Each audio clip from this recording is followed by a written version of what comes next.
Zodiac is the pseudonym of an unidentified serial killer who operated in Northern California from the late 60s to early 1970s, and whose identity, to this day, is unknown. The first murders known to be associated with Zodiac were the shootings of high school students Betty Lou Jensen and David Faraday on December 20th, 1968. It was on Lake Herman Road, just inside Benicia city limits. The couple were on their first date and had planned to attend a Christmas concert at Hogan High School, about 3 blocks from Jensen's home. They, instead, visited a friend before stopping at a local restaurant, then, fatefully, drove out to Lake Herman Road. At about 10:15 p.m., Faraday parked his mother's Rambler in a gravel turnout, which was a well-known lover's lane. Utilizing available forensic data, here's what's postulated to have happened next. Just prior to 11 p.m., another car pulled into the turnout and parked beside the couple. The killer exited the second car, walked toward the Rambler, and ordered the couple out. Jensen appeared to have exited the car first, and when Faraday was halfway out, the killer shot Faraday in the head. Jensen fled from the killer, and was gunned down 28 feet from the car with 5 shots through her back.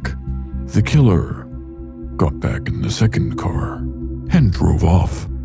The couple's bodies were found shortly thereafter by a local resident.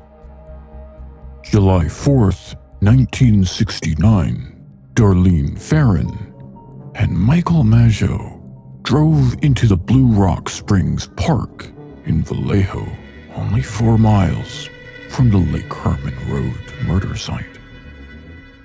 While the couple sat in Farron's car, a second car drove into the lot and parked alongside them. It almost immediately drove away, but returned about 10 minutes later, this time parking behind them. The driver of the second car exited the vehicle, approached the passenger side door of Farron's car, carrying a flashlight and a 9mm Luger. The killer directed the flashlight into the couple's eyes before shooting at them, firing 5 times. Both victims were hit, and several bullets passed through Maggio into Farron. The killer walked away from the car, but upon hearing Maggio's moaning, the assailant returned and shot each victim twice more before driving off. About an hour later, a man called the Vallejo Police Department to claim responsibility for the attack. The caller also took credit for the murders of Jensen and Faraday 6 months prior. Police traced the call to a phone booth at a gas station 3/10 of a mile from Farron's home and only a few blocks from the police department. Farron was pronounced dead at the hospital. Maggio survived the attack despite being shot in the face, neck, and chest. He described his attacker as a 5'8" white male, about 200 pounds, with short, light brown hair. 1 month later, on August 1st, 3 letters allegedly prepared by the killer were received at the Vallejo Times-Herald, the San Francisco Chronicle, and the San Francisco Examiner. The letters took credit for the shootings at Lake Herman Road and Blue Rock Springs, and also included 1/3 of a 408 symbol cryptogram, which the killer claimed contained his identity. The killer demanded the letters be printed on each paper's front page, else he would kill 12 people over the weekend. All 3 letters were published, and the threatened murders did not occur. 1 week later, another letter was received at the San Francisco Examiner with the salutation, "Dear Editor, this is the Zodiac speaking."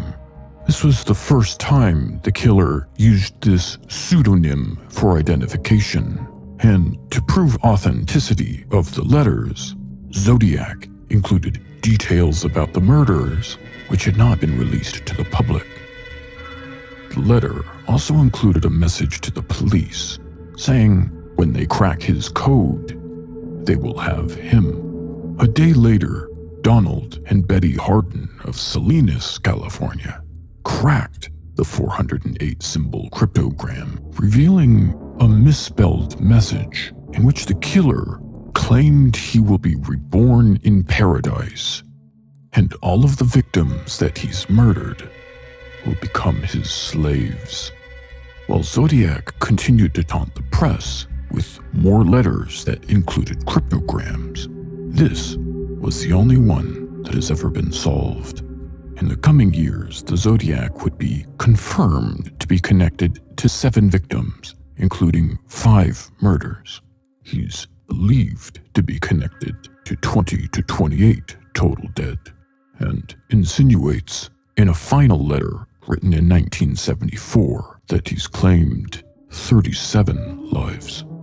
Despite eyewitnesses having seen Zodiac in person, the existence of partial DNA from stamps and envelopes, countless theories including the Zodiac potentially also being the Black Dahlia killer, as well as the monster of Florence.